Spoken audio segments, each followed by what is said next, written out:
నమస్కారం. BTV news కి స్వాగతం. ఈనాటి ముఖ్యాంశాలు. సిఆర్డీఏ కార్యాలయాన్ని ప్రారంభించిన సీఎం చంద్రబాబు రాజధాని నిర్మాణాల పూర్తికి సమయాన్ని నిర్దేశించుకొని పూర్తి చేయాలని సిఆర్డీఏకి సీఎం సూచన.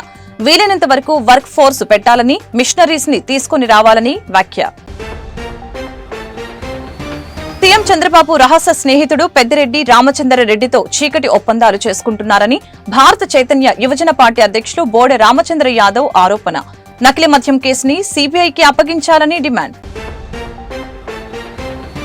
రాష్ట్రంలో నకిలీ మద్యాన్ని అరికట్టి ప్రజల ప్రాణాలను కాపాడాలని పశ్చిమంలో ఎక్సైజ్ కార్యాలయం ఎదుట వైసీపీ నిరసన.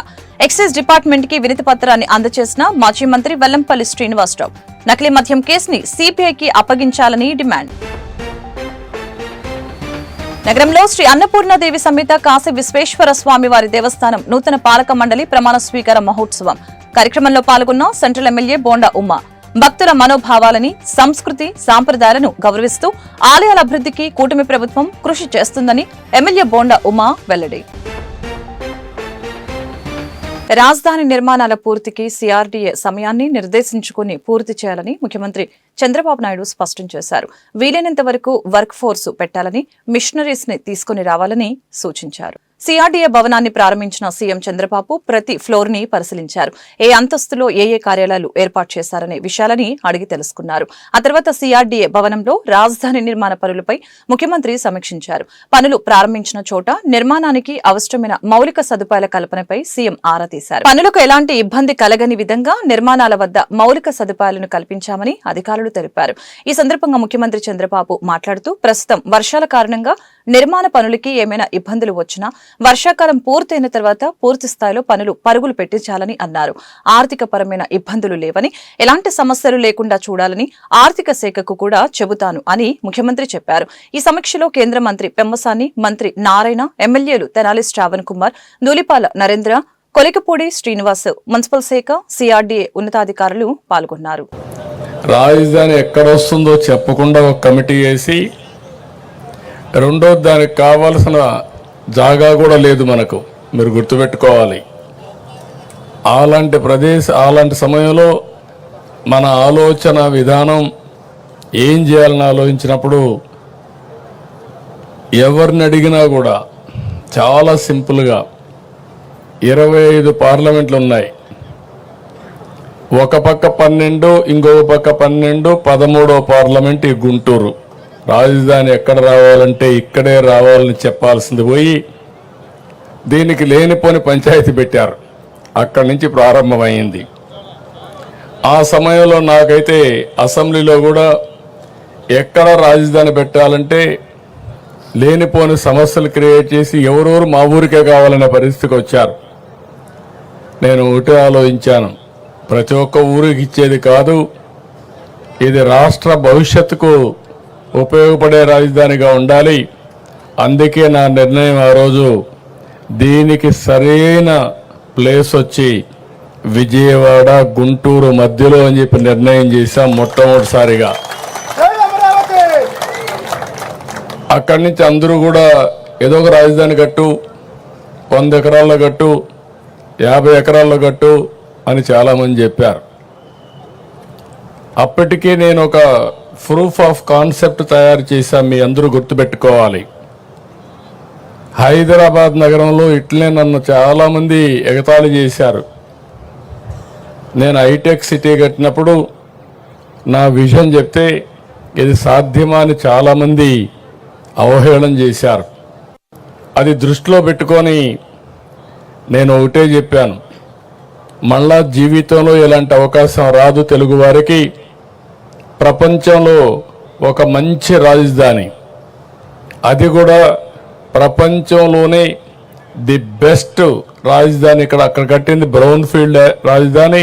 ఇక్కడ గ్రీన్ ఫీల్డ్ రాజధాని కట్టాలంటే దేనికైనా ల్యాండ్ కావాలి. మీరు గుర్తుపెట్టుకోవాలి. ఆకాశంలో రాజధాని కట్టలేము. హైదరాబాద్లో అవకాశం ఏంటంటే రాజధాని కట్టే సమయంలో గవర్నమెంట్ ల్యాండ్స్ చాలా ఉండేటివి. మొత్తం సైబరాబాద్ ఏరియా అంతా కూడా. దానికి కారణం నిజాం. నిజాం పరిపాలనలో కూటమి ప్రభుత్వం అన్ని విధాల విఫలమైందని భారత చైతన్య యువజన పార్టీ అధ్యక్షులు బోడే రామచంద్ర యాదవ్ తెలిపారు. నకిలీ మద్యం కేసుని సిబిఐకి అప్పగించాలని ఆయన డిమాండ్ చేశారు. మంగళగిరి బైపాస్ లో ఉన్న బీసీవై పార్టీ కేంద్ర కార్యాలయంలో అధినేత బోడే రామచంద్ర యాదవ్ విలేకరులతో మాట్లాడారు. సూపర్ 6 హామీలు నెరవేరటం లేదని అన్నారు. చంద్రబాబు రహస్య స్నేహితుడు పెద్దిరెడ్డి రామచంద్రరెడ్డితో చీకటి ఒప్పందాలు చేసుకుంటున్నారని, పెద్దిరెడ్డి అనుచరుడే నకిలీ మద్యం సూత్రధారి అని తెలిసిన వారికి మేలు చేసేలాగా మాట్లాడుతున్నారని ఆయన ఆరోపణలు గుప్పించారు. ప్రతిపక్షాల పోరాటం గురించో సమస్యల గురించో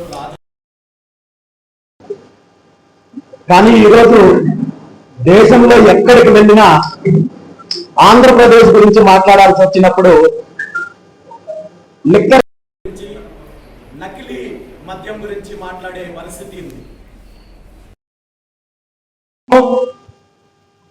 గత ప్రభుత్వ హయాంలో కావచ్చు, ఇప్పుడున్న చంద్రబాబు నాయుడు గారి ప్రభుత్వం అలా కావచ్చు, గతంలో లిక్కర్ మీద వేల కోట్ల రూపాయలు స్కామ్ జరిగితే ఈరోజు చంద్రబాబు నాయుడు గారి ప్రభుత్వం అధికారంలోకి వచ్చిన తర్వాత నకిలీ మద్యం ద్వారా ఈరోజు రాష్ట్ర ప్రజల జీవితాలతో ఆడుకునే పరిస్థితి వచ్చింది.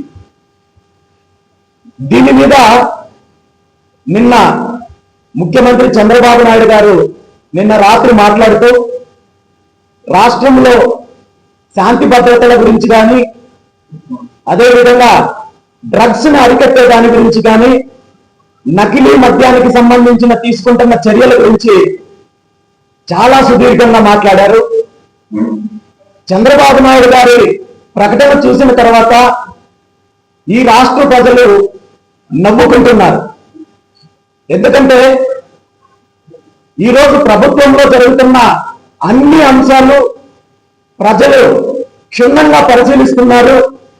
మీరిచ్చే ప్రకటనలకు కానీ, ప్రభుత్వం తీసుకుంటున్న చర్యలకు కానీ ఎక్కడా సంబంధం లేదు అనే విషయం ఈరోజు రాష్ట్ర ప్రజలందరూ గుర్తిస్తున్నారు.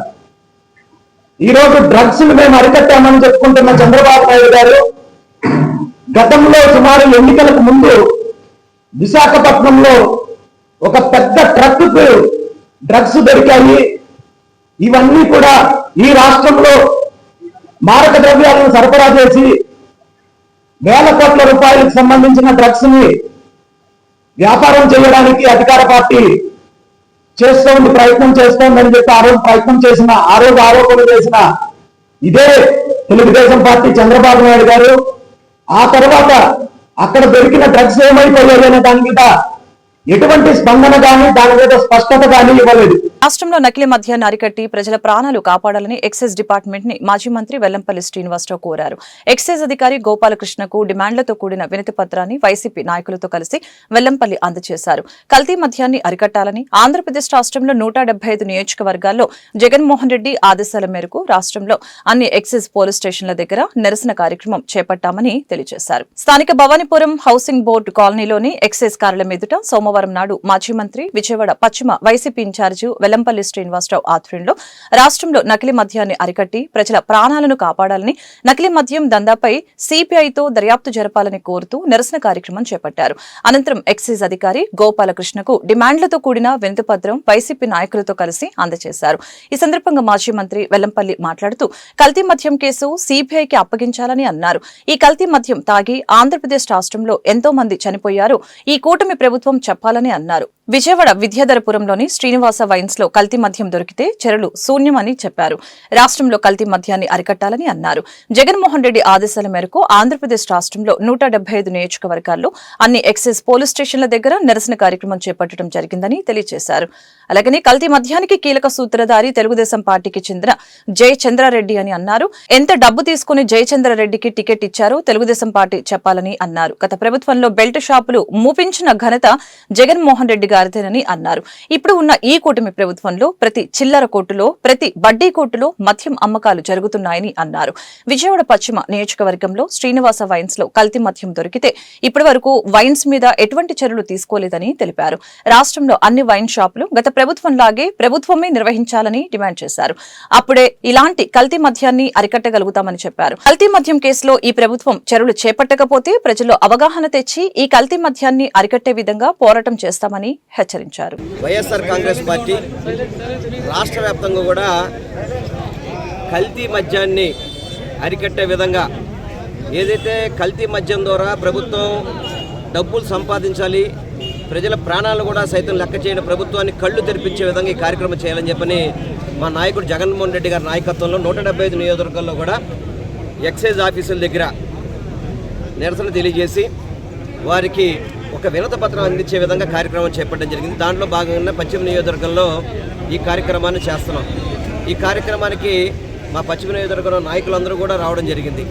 ముఖ్యంగా ఈరోజు గతంలో చంద్రబాబు నాయుడు ఏదైతే తెలుగుదేశం ప్రభుత్వం ఉందో మద్యపాన నిషేధాని కోసం ఆ రోజు నందమూరి తారక రామారావు ఫైట్ చేశారు.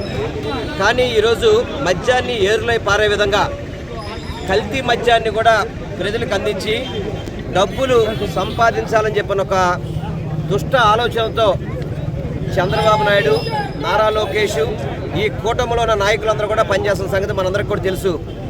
ఈరోజు ఈ కల్తీ మద్యం చిత్తూరు కావచ్చు, విజయవాడ కావచ్చు, ఇతర ప్రాంతాల్లో ప్రతి చోట కూడా అనుమానం లేకుండా ఏదైతే ఒరిజినల్ బాటిల్ ఉందో అదే బాటిల్లో ఈ కల్తీ మద్యాన్ని తయారు చేయడం చాలా బాధాకరం. ఎంతమంది కల్తీ మద్యం తాగి చనిపోయారు అన్నది ఎవరికీ కూడా తెలియని విషయం. ఎందుకంటే ఓన్లీ ధనార్జన తప్ప వేరే ఆలోచన లేకుండా చంద్రబాబు నాయుడు కూటమి ప్రభుత్వం చేస్తున్న పరిస్థితి.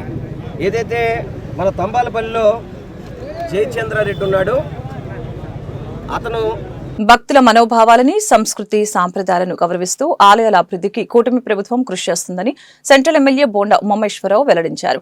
ఎప్పుడు టీడీపీ అధికారంలో ఉన్న ఆలయాలలో అభివృద్ధి కార్యక్రమాలు జరుగుతాయని చెప్పారు. నూతన కమిటీ సభ్యులు దేవస్థానం అభివృద్ధికి పాటుపడాలని ఆశాభావం వ్యక్తం చేశారు. సెంట్రల్ నియోజకవర్గం గవర్నర్పేటలోని శ్రీ అన్నపూర్ణదేవి సమేత కాశీ విశ్వేశ్వర స్వామివారి దేవస్థానంలో నూతన పాలక మండలి ప్రమాణ స్వీకార మహోత్సవం జరిగింది. ఈ కార్యక్రమానికి ముఖ్య అతిథిగా సెంట్రల్ ఎమ్మెల్యే బోండా ఉమామేశ్వరరావు హాజరై మాట్లాడారు. సెంట్రల్ నియోజకవర్గంలో ఉన్న అతి పురాతనమైన దేవాలయం కాశీ విశ్వేశ్వర స్వామివారి దేవస్థానమని అన్నారు. ఆలయ అభివృద్ధికి గత టీడీపీ ప్రభుత్వంలో అనేక అభివృద్ధి కార్యక్రమాలు చేశామని తెలియజేశారు.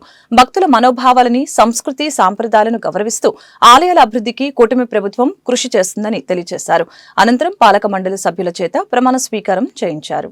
విజయవాడకే అత్యంత ప్రసిద్ధమైనటువంటి దేవాలయం, పురాతనటువంటి దేవాలయం, విజయవాడ సెంట్రల్ నియోజకవర్గంలో ఉన్నటువంటి కాశీ విశ్వేశ్వర దేవస్థానానికి ఎప్పుడో తెలుగుదేశం పార్టీ అధికారంలోకి వచ్చినా ఈ దేవస్థానం అభివృద్ధి నిరంతరంగా కొనసాగుద్ది. గతంలో కూడా 2014-19 తెలుగుదేశం ప్రభుత్వం ఆ రోజు శాసనసభ్యుడిగా ఉన్నప్పుడు నిరంతరం కూడా అభివృద్ధి కొనసాగించింది. తర్వాత మళ్ళీ 2024లో అధికారంలోకి వచ్చినాక ఈ అభివృద్ధి కార్యక్రమాలు నిరంతరం కూడా కొనసాగుతూ ఉన్నాయి. ఈ ప్రభుత్వం భక్తుల మనోభావాలకి, హిందూ ధర్మానికి ఎండోమెంటు కమిటీ ఆదేశాలకి, అలాగే భక్తులకి, సామాన్య భక్తులకి సకల సౌకర్యాలు కల్పించడంలో అత్యంత ప్రాధాన్యతను వస్తుంది. మొన్న దసరా చూసాం, రోజుకు 2 లక్షల మంది భక్తులు, సామాన్య భక్తులు ఏ విఘ్నాలు లేకుండా చక్కటి దర్శనాలు, అమ్మవారి దర్శనం చేసుకున్నారు. అలాగే అమరావతి, విజయవాడ నగరంలో ఉత్సవాలు నిర్వహించాం దసరాకి. ఈరోజు ఆలయాలన్నింటినీ కూడా తెలుగుదేశం ప్రభుత్వం అధికారంలోకి వచ్చిన కమిటీలు వేస్తూ ఉన్నాం. ఈ రోజున ఈ కాశీ విశ్వేశ్వర స్వామివారి దేవస్థానానికి కమిటీ నియమించాం. ఇప్పుడే స్వామివారి సన్నిధిలో స్వామివారికి అభిషేకం చేసి దర్శనం చేసుకొని సభ్యులందరూ కూడా ఎండోమెంటు నిబంధనల మేరకు ప్రమాణ స్వీకారం కూడా ప్రతిజ్ఞ చేశారు. చాలా సంతోషం. ఇవాళ ఈ దేవస్థానంలో కార్తీక మాసం వస్తే ఇసుకేస్తే రాలన్నటువంటి భక్తులు ఉంటారు. ఈ ప్రాంగణంలో అనేకమైనటువంటి పూజా కార్యక్రమాలు జరుగుతూ ఉంటాయి. 365 రోజులు కూడా ఈ గుడి భక్తులతో కిటకిటలాడిపోతూ ఉంది. మరి అటువంటి దేవస్థానాన్ని ఈ కమిటీ ఆధ్వర్యంలో రాబోయే రోజుల్లో బ్రహ్మాండంగా తీర్చిదిద్దుతామని తెలియజేసుకుంటూ, ఈ కమిటీ భక్తులందరికీ మరింత మెరుగైన సేవలు అందిస్తుందని కూడా తెలియజేసుకుంటూ ఈ కమిటీ సభ్యులుగా మరి బుడుగు తిరుపతిరావు, అలాగే సూర్యకుమారు, అన్నే కుసుమ, అట్లాగే ట్రస్టీలుగా ఏదైతే పూర్వకాలం నుంచి ఉన్నారో మాధవరావు గారు, సూర్యనారాయణ గారు, అలాగే ఆలపాటి జయకుమారు, అలాగే దాసరి జయరా. రాష్ట్రానికి పెద్ద ఎత్తున పెట్టుబడులు ఆకట్టుకోవడం, ఏపీ బ్రాండ్ ఇమేజ్ పెంచుకోవడంతో పాటు సరికొత్త ఆలోచనలకి సిఐఏ భాగస్వామ్యం సదస్సు వేదిక కావాలని అధికారులకు ముఖ్యమంత్రి నారా చంద్రబాబు నాయుడు సూచించారు. ఆంధ్రప్రదేశ్ ని భారత ఆర్థిక సాంకేతిక ప్రగతిలో అగ్రగామిగా ప్రతిష్ఠించడమే లక్ష్యమని స్పష్టం చేశారు. విశాఖపట్నంలో నవంబర్ 14-15 తేదీలో రాష్ట్ర ప్రభుత్వం నిర్వహించ తలపెట్టిన సిఐఏ పార్ట్నర్షిప్ సమ్మిట్ సన్నాహకాలపై సచివాలయంలో సోమవారం అధికారులతో ముఖ్యమంత్రి సమీక్ష నిర్వహించారు. సిఐఏ సదస్సుకి ముఖ్య అతిథిగా ప్రధాని నరేంద్ర మోదీని ఆహ్వానించాలని నిర్ణయించినట్లు సీఎం తెలిపారు. అలాగనే వివిధ దేశాల వాణిజ్య మంత్రుల్ని, లీడింగ్ గ్లోబల్ సీఈఓలను ఆహ్వానించాలని నిర్దేశించారు. దేశ విదేశాలకు చెందిన పారిశ్రామికవేత్తలు, పాలసీ థింకర్లు, అకాడమిక్స్ కి సదస్సులో ప్రాధాన్యత ఇవ్వాలని చెప్పారు. Global tech transformation, global trust పెంచుకోవడం, గ్లోబల్ ట్రేడ్ లో దేశం వాటా పెరగడం సదస్సు లక్ష్యంగా ఉండాలని సూచించడం జరిగింది. అతిథులకు అన్ని సౌకర్యాలతో ఆతిథ్యం ఇచ్చేలాగా ఏర్పాట్లు చేయాలని, విశాఖ నగరాన్ని మరింత సుందరంగా తీర్చిదిద్దాలని చెప్పారు. ప్రతి సోమవారం నిర్వహించే ప్రజా ఫిర్యాదుల పరిష్కార వేదికను విజయవాడ నగరపాలక సంస్థ ప్రధాన కార్యాలయంలో గల కమాండ్ కంట్రోల్ రూమ్ లో ప్రజా ఫిర్యాదుల పరిష్కార వేదికను కమిషనర్ ధ్యానచంద్ర నిర్వహించారు. ఈ సోమవారం ప్రజా ఫిర్యాదుల పరిష్కార వేదికలో 13 ఫిర్యాదులు అందగా అందులో పట్టణ ప్రణాళికకి సంబంధించినవి 5, ఇంజనీరింగ్ 7, హార్టికల్చర్ 1 మొత్తం కలిపి 13 ఫిర్యాదుల్ని అధికారులు అందుకున్నారు. ఈ కార్యక్రమంలో అదనపు commissioner doctor D Chandrashekar, chief city planner Sanjay Ratnakumar, chief engineer R Srinath Reddy, పర్యవేక్షక ఇంజనీర్ పి సత్యకుమారి, ఇన్ఛార్జి పర్యవేక్షణ ఇంజనీర్లు Srinivas Reddy, joint director Amrit, doctor Latha, deputy director horticulture Chandrashekar తదితరులు పాల్గొన్నారు. రైతులు నూతన వ్యవసాయ ఆధునిక సాంకేతిక పరిజ్ఞానం అందిపుచ్చుకొని అధిక దిగుబడులు సాధించాలని మైలవరం ఎమ్మెల్యే వసంత కృష్ణ ప్రసాద్ పేర్కొన్నారు. రైతు బాగుంటేనే రాజ్యం బాగుంటుందని, రైతుల సంక్షేమం ప్రయోజనాల దిశగా కూటమి ప్రభుత్వం ఎన్నో చర్యలు చేపట్టిందని ఆయన వెల్లడించారు. రెడ్డిగూడెం మండలంలోని రెడ్డికుంట గ్రామంలో వ్యవసాయ డ్రోన్ ప్రారంభ కార్యక్రమంలో ఎమ్మెల్యే వసంత వెంకట కృష్ణ ప్రసాద్, జనసేన పార్టీ నియోజకవర్గ ఇన్ఛార్జి అక్కల రామ్మోహన్ రావు గాంధీలు పాల్గొన్నారు. ఈ సందర్భంగా ఎమ్మెల్యే వసంత కృష్ణ ప్రసాద్ మాట్లాడుతూ వ్యవసాయ రంగంలో డ్రోన్ల వినియోగం వలన రైతులకి అనేక ప్రయోజనాలు ఉన్నాయని చెప్పారు. వ్యవసాయంలో మరొక విప్లవానికి నాంది ఈ డ్రోన్సేనని చెప్పారు. ట్రాక్టర్లు నడవని తడి భూముల్లో కూడా పనిచేయటం డ్రోన్స్ ప్రత్యేకత అని అన్నారు. డ్రోన్స్ తో పంటపై ఖచ్చితమైన స్ప్రేయింగ్ వలన తెగులు, చీడపీడలు నియంత్రణ సాధ్యమని ఈ సందర్భంగా తెలిపారు. విత్తనాలు విత్తడం, రసాయన ఎరువులు చల్లింపులో సమయం, ఖర్చు, శ్రమ ఆదా అవుతుందని తెలిపారు. రైతుల శ్రమకు సాంకేతికత తోడవ్వాలని, వ్యవసాయ యాంత్రీకరణకు ఆద్యుడు సీఎం చంద్రబాబు అని చెప్పారు. ఇటువంటి డ్రోన్స్ సాంకేతిక పరిజ్ఞానం సామాన్య రైతులకి కూడా చేరువలో ఉండాలని అన్నారు. ఖర్చులు తగ్గి చిన్న మధ్య తరహా రైతుల జీవన ప్రమాణాలు మెరుగుపడాలని అన్నారు. గాంధీ గారికి, కూటమి నాయకులందరూ కూడా నా నమస్కారం. రైతులకు ఎంతో ఉపయుక్తమైనటువంటి డ్రోన్ను ఈరోజు మన రెడ్డికోట గ్రామంలో వాళ్ళు సొసైటీ కింద, గ్రూప్ కింద ఏర్పాటయ్యి ఈరోజు 10 లక్షల విలువైంది 80% సబ్సిడీతో కేవలం 2 లక్షల రూపాయలతో రావటం, కేవలం 5 నుంచి 8 నిమిషాల లోపలనే 1 ఎకరానికి మందులు స్ప్రే చేయగలిగినటువంటి కెపాసిటీతో ఉన్న ఇది రైతులకి ఎంతో ఉపయోగకరమైన ఈ కార్యక్రమం. తప్పకుండా దీన్ని సకాలంలో రైతులందరికీ ఈ చుట్టుపక్కల గ్రామాల్లో ఉపయోగపెట్టుకుంటా మీకు వ్యక్తిగతంగా మంచి జరగాలని, రైతాంగానికి మంచి జరగాలని చెప్పి ఆకాంక్షిస్తూ మీ అందరికీ, మీ ఎవరైతే గ్రూప్ ఉన్నారో మీ గ్రూప్ సభ్యులందరికీ కూడా శుభాకాంక్షలు, ధన్యవాదాలు. I wish you all the best. భారత ఐక్య విద్యార్థి సమైక్య రాష్ట్ర ప్రథమ మహాసభలని జయప్రదం చేయాలని యుఎస్ఎఫ్ఐ రాష్ట్ర కార్యదర్శి సందీపోగు ఉదయ్ కుమార్ పిలుపునిచ్చారు. రాష్ట్రంలోని విద్యారంగ సమస్యల పరిష్కారం, రాష్ట్రంలో మెడికల్ కళాశాలల ప్రైవేటీకరణకు వ్యతిరేకిస్తూ మహాసభలో చర్చించడం జరుగుతుందని చెప్పారు. ఈ నెల 30-31 కర్నూలులో మహాసభలు జరుగుతాయని వెల్లడించారు. భారత ఐక్య విద్యార్థి సమైక్య రాష్ట్ర శాఖ ఆధ్వర్యంలో గాంధీనగర్ ప్రెస్ క్లబ్ లో మీడియా సమావేశం నిర్వహించడం జరిగింది. ఈ సమావేశంలో సమైక్య రాష్ట్ర కార్యదర్శి సందీపోగు ఉదయ్ కుమార్, ఎంసీపీఐ రాష్ట్ర ప్రధాన కార్యదర్శి మర్రెడ్డి వెంకటరెడ్డిలు పాల్గొని మాట్లాడారు. కూటమి ప్రభుత్వం అధికారంలోకి వచ్చి 15 నెలలు గడుస్తున్నా విద్యారంగ సమస్యల్ని గాలికి వదిలివేసిందని చెప్పారు. ప్రభుత్వ మెడికల్ కళాశాలల్ని పీపీపీ పద్ధతిలో ప్రైవేటీకరించడం వ్యతిరేకిస్తున్నామని చెప్పారు. గిరిజన విద్యార్థుల ఆత్మహత్యలు, ప్రభుత్వ హాస్టల్ విద్యార్థుల అనారోగ్యం వంటి విషయాలపై ప్రభుత్వం స్పందించడం లేదని మండిపడ్డారు. విద్యార్థులు పెద్ద ఎత్తున పాల్గొని ఈ మహాసభలను జయప్రదం చేయాలని పిలుపునిచ్చారు. ఆంధ్రప్రదేశ్ రాష్ట్ర కమిటీ కార్యదర్శి, పాత్రికేయ మిత్రులకి నమస్కారం. భావి భారత పౌరుల్ని తీర్చిదిద్దేటటువంటి విద్యార్థులు, ఆ విద్యార్థులకి ఏదైతే బోధించాలో దాన్ని వక్రీకరించడానికి వాళ్ళ ప్రత్యేకమైనటువంటి ప్రయత్నాలు కేంద్ర ప్రభుత్వం చేయటం, రాష్ట్రాల పరిధిలో ఉన్నటువంటి విద్యారంగాన్ని కేంద్ర ప్రభుత్వం అజమాయిషీలోకి తీసుకోవటం అనేది జరిగింది.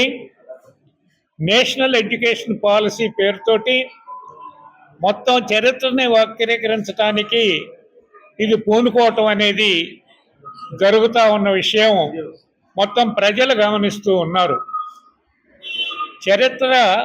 చరిత్రగా మిగిలిపోతుంది తప్పితే వీళ్ళు ఏదో మార్చినంత మాత్రం చేత, అభూత కల్పనలు సృష్టించినంత మాత్రం చేత అది చరిత్ర నుంచి చెరిపివేయటం అనేది జరగదు. ఇవాళ ఏదైతే United students federation of India ఉన్నదో, మేము విద్యార్థులలో సృజనాత్మకతను పెంపొందించటానికి ఈ యొక్క సంస్థ తీవ్రంగా ప్రయత్నం చేస్తుంది అని ఈ సందర్భంలో తెలియచేయటం అనేది జరుగుతూ ఉన్నది. ఈ మహాసభలు భారత ఐక్య విద్యార్థి సమైక్య యుఎస్ఎఫ్ఐ రాష్ట్ర కార్యదర్శి, భారత ఐక్య విద్యార్థి సమైక్య రాష్ట్ర ప్రథమ మహాసభలను రాష్ట్ర కమిటీ నిర్ణయం మేరకు కర్నూలు నగరం నందు జెడ్పీ కాన్ఫరెన్స్ హాల్లో ఈ యొక్క మహాసభలను అక్టోబర్ 30-31 తేదీన నిర్వహించాలని రాష్ట్ర కమిటీ నిర్ణయించింది.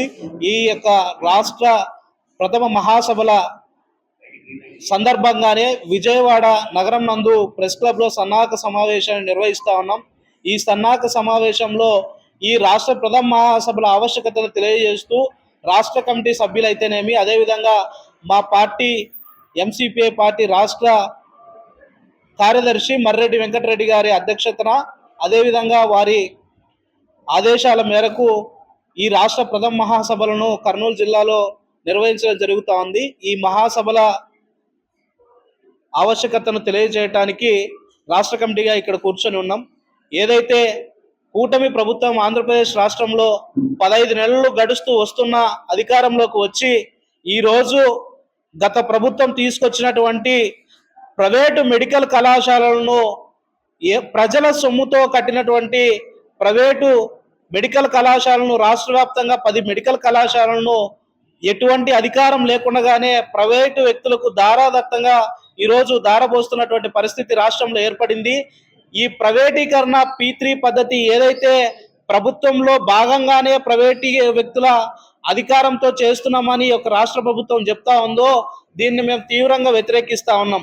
ప్రజల సొమ్ముపై, ప్రజల ఆస్తులపై ఈ యొక్క ప్రైవేటు వ్యక్తులకు అత్యంత చౌక ధరలకు ఈ యొక్క మెడికల్ కళాశాలను ప్రైవేటీకరణ పేరుతో వారికి ప్రైవేటు సంస్థలకు దోచిపెట్టడాన్ని భారత ఐక్య విద్యార్థి సమైక్యగా మేము వ్యతిరేకిస్తా ఉన్నాం. అంతేకాకుండా ఈ యొక్క రాష్ట్ర ప్రభుత్వం అధికారంలోకి వచ్చిన తర్వాత రాష్ట్ర విద్యాశాఖ మంత్రి అయిన దేవాంగ సామాజిక వర్గానికి కార్పొరేషన్ ను వీలైనంత త్వరగా ప్రకటించాలని ఆంధ్రప్రదేశ్ రాష్ట్ర దేవాంగ సంక్షేమ సంఘం రాష్ట్ర వర్కింగ్ ప్రెసిడెంట్ పుట్టి నాగసేనం రాష్ట్ర ప్రభుత్వానికి విజ్ఞప్తి చేశారు. చేనేతలకు 200 యూనిట్లు, మరమగ్గాలకి 500 యూనిట్లు ఉచితంగా ప్రకటించిన ప్రభుత్వానికి ధన్యవాదాలు తెలిపారు. ఆంధ్రప్రదేశ్ రాష్ట్ర దేవాంగ సంక్షేమ సంఘం ఆధ్వర్యంలో గాంధీనగర్ ప్రెస్ క్లబ్ లో మీడియా సమావేశం నిర్వహించడం జరిగింది. ఈ సమావేశంలో సంఘం రాష్ట్ర వర్కింగ్ ప్రెసిడెంట్ పుట్టి నాగసేనం ప్రధాన కార్యదర్శి పుచ్చుల రామకృష్ణ, జాతీయ Devanga federation AP media in charge Gutti Tyagaraju, రాష్ట్ర కోశాధికారి ఉప్పు కనకరాజు తదితరులు పాల్గొని మాట్లాడారు. ఎన్డీఏ ప్రభుత్వం అధికారంలోకి రావడానికి కృషి చేసిన దేవాంగ సామాజిక వర్గానికి చెందిన ఎన్డీఏ కూటమి నాయకులను గుర్తించి దేవాంగ కార్పొరేషన్ ని వీలైనంత త్వరగా ప్రకటించాలని రాష్ట్ర ప్రభుత్వాన్ని కోరటం జరిగింది. అలాగే రాష్ట్రాన్ని అభివృద్ధి సంక్షేమంపై పరుగులు పెట్టిస్తున్న సీఎం చంద్రబాబు, ఉప ముఖ్యమంత్రి పవన్ కళ్యాణ్, మంత్రి లోకేష్, బీజేపీ రాష్ట్ర అధ్యక్షులు పివిఎన్ మాధవ్ కి ఈ సందర్భంగా కృతజ్ఞతలు తెలిపారు. నమస్కారం, నా పేరు Gutti Tyagaraju. All India Devangan Koshta federation, జాతీయ దేవాంగ ఫెడరేషన్ సంబంధించిన ఏపీ మీడియా ఇన్ఛార్జి, ఆంధ్రప్రదేశ్ రాష్ట్ర దేవాంగ సంక్షేమ సంఘం మీడియా విభాగం ప్రధాన కార్యదర్శిగా బాధ్యతలు చేస్తూ ఇవాళ ఎన్డీఏ ప్రభుత్వానికి దేవాంగ సమాజం నుండి దేవాంగ్ కార్పొరేషన్ ఏర్పాటు చేయాలని ప్రముఖంగా విజ్ఞప్తి చేస్తున్నాం. ఈ సందర్భంగా మేము రాష్ట్రంలో ముఖ్యమంత్రి గారు తిరుపతి వచ్చినప్పుడు నిన్న కూడా టీడీపీ రాష్ట్ర ప్రెసిడెంట్ పల్లా శ్రీనివాసరావు గారు కూడా వినతిపత్రం సమర్పించడం జరిగింది. అనేక విధాలుగా కూడా మేము మా విజ్ఞప్తిని తెలియజేస్తా ఉన్నాం. ఇంకా ముఖ్యంగా ఈ చేనేత విభాగంలో, చేనేత అంటే చాలామందిలో పద్మశాలి ఒకటే అనే ఒక భావన ఉంది. కానీ చేనేతలో ఉన్న 18 కులాలను గుర్తించి గత ప్రభుత్వంలో విడివిడిగా కార్పొరేషన్లు ప్రకటించడం జరిగింది.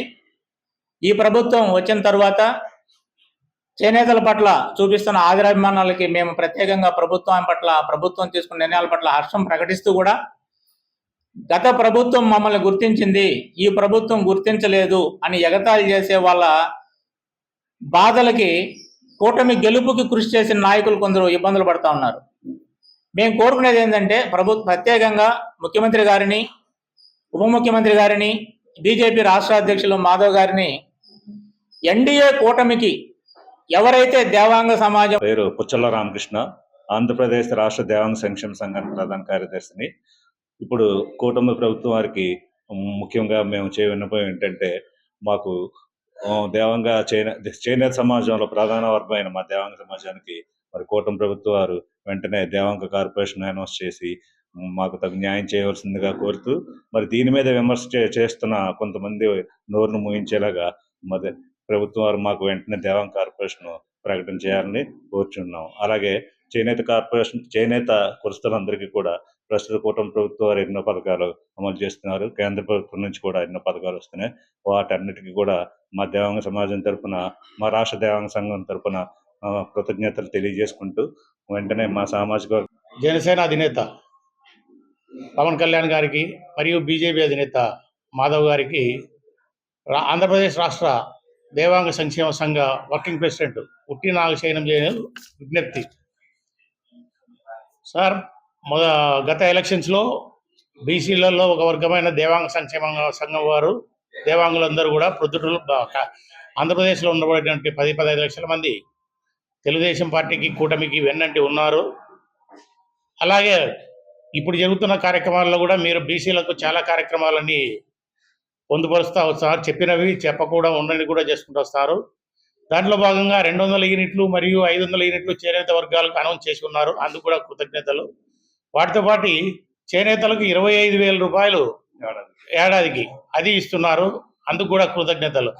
అలాగే మాకు ఇప్పుడు ముఖ్యమైన మా యొక్క డిమాండ్ ఏమంటే, 15 లక్షలు కలిపిన ఆంధ్రప్రదేశ్లో అందరి దేవాంగులకు గాను ఇంతవరకు కార్పొరేషను ప్రకటించకపోవడం అనేది మాకు చాలా బాధాకరంగా ఉన్నది.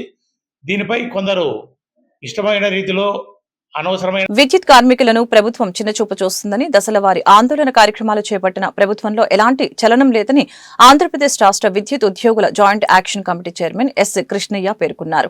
విద్యుత్ యాజమాన్యం నుంచి సరైన స్పందన రాలేదని ఈ నెల 15వ తేదీ నుంచి నిరవధిక సమ్మె చేస్తున్నట్లు వెల్లడించారు. ఆంధ్రప్రదేశ్ రాష్ట్ర విద్యుత్ ఉద్యోగుల జాయింట్ యాక్షన్ కమిటీ ఆధ్వర్యంలో సోమవారం ధర్నా చౌక్ లో మహాధరణ కార్యక్రమం నిర్వహించడం జరిగింది.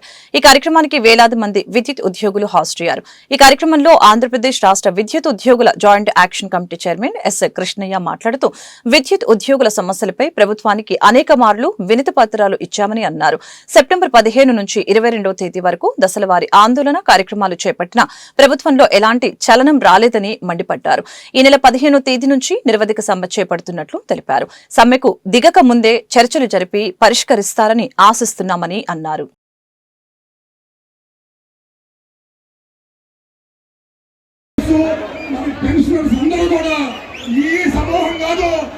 ఎందుకంటే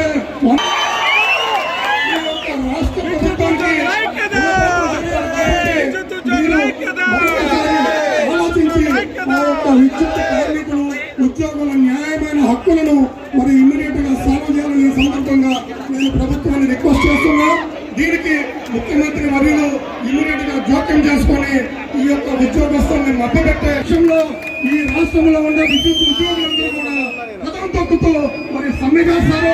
ఆ సమ్మెకు ఈ యొక్క రాష్ట్ర ప్రభుత్వమే బాధ్యత వహిస్తుంది, విద్యుత్ యాజమాన్యాలకు మరి మనకు వహిస్తుందని చెప్పి తెలియజేస్తూ మనందరం కూడా ఈ యొక్క బూటకపు మాటలని ఈ బూటకపు హామీలను నమ్మకుండా ముందుకు పోదామని చెప్పి తెలియజేస్తూ అవకాశం కల్పించిన విజయవాడ నగరంలో వర్షపు నీటి నిల్వలు రోడ్డుపైన ఉండకుండా విస్తృతంగా డీసిల్టింగ్ పనుల్ని చేపట్టాలని విజయవాడ నగరపాలక సంస్థ కమిషనర్ ధ్యానచంద్ర అధికారుల్ని ఆదేశించారు. సోమవారం ఉదయం తన పర్యటనలో భాగంగా 1 టౌన్ నైజాం గేట్ పాత రాజరాజేశ్వరిపేట ప్రాంతాలని క్షేత్రస్థాయిలో పరిశీలించారు. ఈ సందర్భంగా కమిషనర్ మాట్లాడుతూ నగరంలో విస్తృతంగా డీసిల్టింగ్ పనుల్ని చేయాలని, అధికారులు ఎప్పటికప్పుడు పర్యవేక్షిస్తూ ఉండాలని, పాత రాజరాజేశ్వరిపేట రైల్వే గేటు వద్దున్న డ్రైన్ ని డ్రోన్ ద్వారా పరిశీలించి త్వరగా నిర్మాణ పనుల్ని మొదలు పెట్టాలని అన్నారు. తీసిన వ్యర్థాలను ఎప్పటికప్పుడు తొలగించాలని, రోడ్డుపైన వ్యర్థాలను ఉంచకూడదని, వర్షం పడితే ఆ వ్యర్థాలే మళ్లీ కాలువలోకి వెళ్లి మళ్లీ డీసిల్టింగ్ పనులు చేయవలసి వస్తుందని అధికారులు ఎప్పటికప్పుడు పర్యవేక్షిస్తూ ఉండాలని అధికారుల్ని ఆదేశించారు.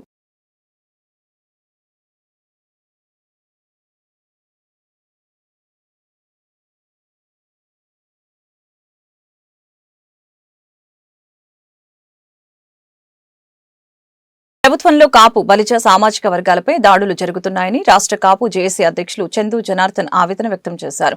కందుకూరి నియోజకవర్గంలో లక్ష్మీనాయుడు కుటుంబంపై దాడి జరగడం పట్ల ఆగ్రహం వ్యక్తం చేశారు. దాడులకి బాధ్యులైన వారిని కఠినంగా శిక్షించాలని ప్రభుత్వాన్ని కోరారు. కాపు జేఏసీ అధ్యక్షులు చందు జనార్దన్ ఆధ్వర్యంలో గాంధీనగర్ ప్రెస్ క్లబ్ లో సోమవారం మీడియా సమావేశం నిర్వహించడం జరిగింది. ఈ సమావేశంలో కాపు జేఏసీ అధ్యక్షులు చందు జనార్దన్, జేఏసీ నాయకులు పాల్గొని మాట్లాడారు. కందుకూరులో లక్ష్మీనాయుడు మీద జరిగిన దాడిని తీవ్రంగా ఖండిస్తున్నామని చెప్పారు. కూటమి ప్రభుత్వం బాధిత కుటుంబాన్ని ఆదుకోవాలని అన్నారు. రాష్ట్ర ముఖ్యమంత్రి పూర్తిస్థాయి విచారణ జరిపించి బాధ్యులైన వారిని కఠినంగా శిక్షించాలని అన్నారు. లక్ష్మీనాయుడు హత్య జరగక ముందే వారికి బెదిరింపు కాల్స్ వచ్చాయని, హత్య వెనుక ఎవరు ఉన్నారో విచారణ జరిపించాలని అన్నారు. కాపులపై దాడులు ఆగేలాగా చర్యలు తీసుకోవాలని అన్నారు. లేకుంటే రాష్ట్ర కాపు జేఏసీ ఉద్యమాలు చేయవలసిన పరిస్థితి వస్తుందని తెలిపారు. మొదటిగా లక్ష్మీనాయుడు మృతిని రాష్ట్ర కాపు జేఏసీ తీవ్రంగా పరిగణిస్తూ జరిగిన హత్యాకాండని తీవ్రంగా ఖండిస్తా ఉన్నాం. రాష్ట్ర ప్రభుత్వం గమనించాలి. పెద్దలు ముఖ్యమంత్రి చంద్రబాబు నాయుడు గారు ఈ విషయాన్ని తీవ్రంగా పరిగణించాలి. ఎందుకు తీవ్రంగా పరిగణించాలంటే రాష్ట్రంలో ఒక నియోజకవర్గంలో ఒక గ్రామంలో పూర్తిగా కుటుంబాన్ని నిరోధించాలి, పూర్తిగా కుటుంబాన్ని తొలగించాలి అనుకున్న నేపథ్యంలో అక్కడ ఒక హత్యాకాండ కొనసాగింది. ఈ హత్యాకాండ మీద రాష్ట్ర ప్రభుత్వం పూర్తి స్థాయి విచారణకు ఆదేశించాలని చెప్పి రాష్ట్ర ప్రభుత్వాన్ని కోరుతా ఉన్నాను. ఈ హత్య నేపథ్యం ఏంటి? ఈ హత్య నిందితుడు ఒక్కడే చేశాడా, లేదా ఆ వ్యక్తికి మద్దతు ఇచ్చిందెవరు, పూర్తి స్థాయి సహకరించిందెవరు, ఆర్థిక వనరులు ప్రసక్తి జరిగిందా? ఆంధ్రప్రదేశ్లో ఒక సామాజిక వర్గంలో ఒక కుటుంబాన్ని నిరోధించే ప్రక్రియ ఒక గ్రామంలో సామాజిక వర్గ కోణంలో జరిగే పరిస్థితి ఉందా అని రాష్ట్ర ప్రభుత్వం పూర్తి స్థాయి విచారణ జరిపించాల్సిన అవసరం ఉంది. ఈ అవసరం సామాజిక వర్గంగా బలిజలకే కాదు, కాపులకే కాదు, రాష్ట్ర ప్రభుత్వానికి కూడా అవసరం ఉందనే ప్రక్రియ రాష్ట్ర ప్రభుత్వ పెద్దలు గుర్తించాల్సిన అవసరం ఉంది. పెద్దలు చంద్రబాబు నాయుడు గారు కానీ, లోకేష్ గారు కానీ, పవన్ కళ్యాణ్ గారు కానీ ఈ అంశాన్ని సున్నిత అంశంగా, తీవ్రమైన అంశంగా, అదేవిధంగా తప్పనిసరిగా సీరియస్ గా తీసుకుని రాష్ట్ర ప్రభుత్వం దీని మీద విచారణ జరిపించాలని చెప్పి రాష్ట్ర కాపు జేఏసీ పక్షాన డిమాండ్ చేస్తా ఉన్నాం. ఎవరైతే ఈ హత్యకి కుట్రదారులు ఉన్నారో తప్పనిసరిగా వారిని వెలికి తీయాల్సిన అవసరం ఉంది.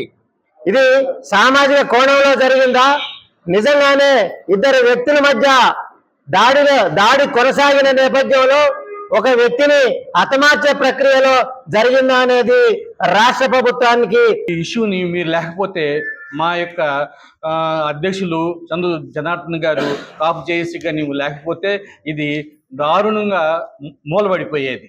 సోదరులు మీరు దీన్ని ఒక ఎలికి తీసుకొచ్చి ఈ రోజున కేసు కట్టి వాళ్ళని అరెస్ట్ చేసే విధంగా రాష్ట్ర ప్రభుత్వం తీసుకుంది. ఈ రోజున కాపు జేఏసీకి జనార్దన్ గారికి మీడియా మిత్రులకి అందరికీ కూడా మేము కృతజ్ఞతలు తెలియపరచుకుంటున్నాను. ముఖ్యంగా ఈ రోజున లక్ష్మీనాయుడు కుటుంబం మీద జరిగినటువంటి హత్యాకాండ ఇంతవరకు కూడా కూటమి గవర్నమెంట్ వచ్చిన తర్వాత రాష్ట్రంలో ఎక్కడ జరగలేదు.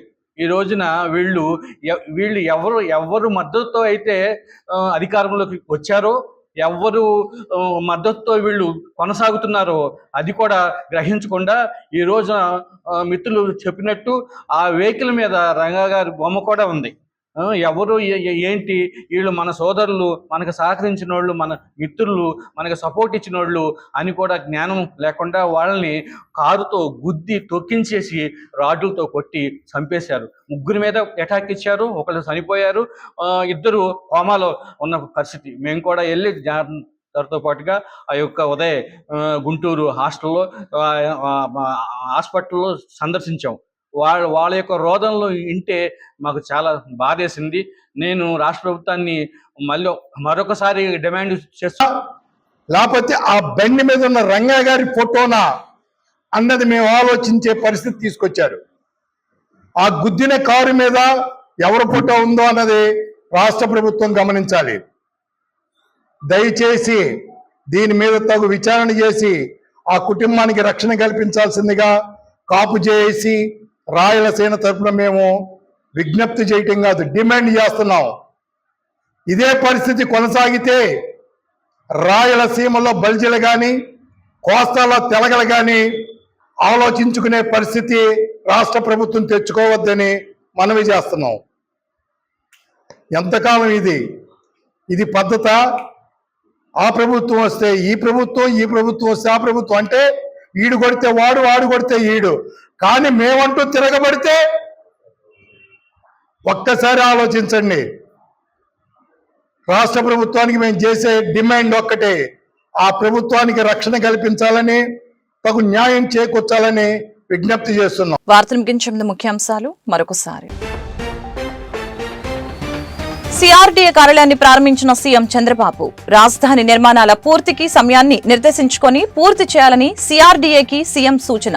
వీలైనంత వరకు వర్క్ ఫోర్స్ పెట్టాలని, మిషనరీస్ ని తీసుకుని రావాలని వ్యాఖ్య. సీఎం చంద్రబాబు రహస్య స్నేహితుడు పెద్దిరెడ్డి రామచంద్రరెడ్డితో చీకటి ఒప్పందాలు చేసుకుంటున్నారని భారత చైతన్య యువజన పార్టీ అధ్యక్షులు బోడె రామచంద్ర యాదవ్ ఆరోపణ. నకిలీ మద్యం కేసుని సీబీఐకి అప్పగించాలని డిమాండ్.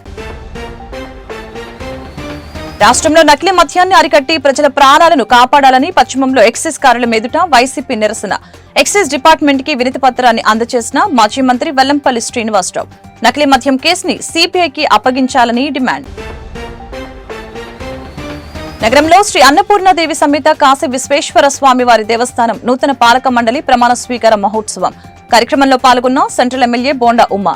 భక్తుల మనోభావాలని, సంస్కృతి సాంప్రదాయాలను గౌరవిస్తూ ఆలయాల అభివృద్ధికి కూటమి ప్రభుత్వం కృషి చేస్తుందని ఎమ్మెల్యే బోండా ఉమా వెల్లడి. ఈ వార్తలు ఇంతటితో సమాప్తం. మరొక బులెటిన్ మళ్ళీ కలుద్దాం. నమస్కారం.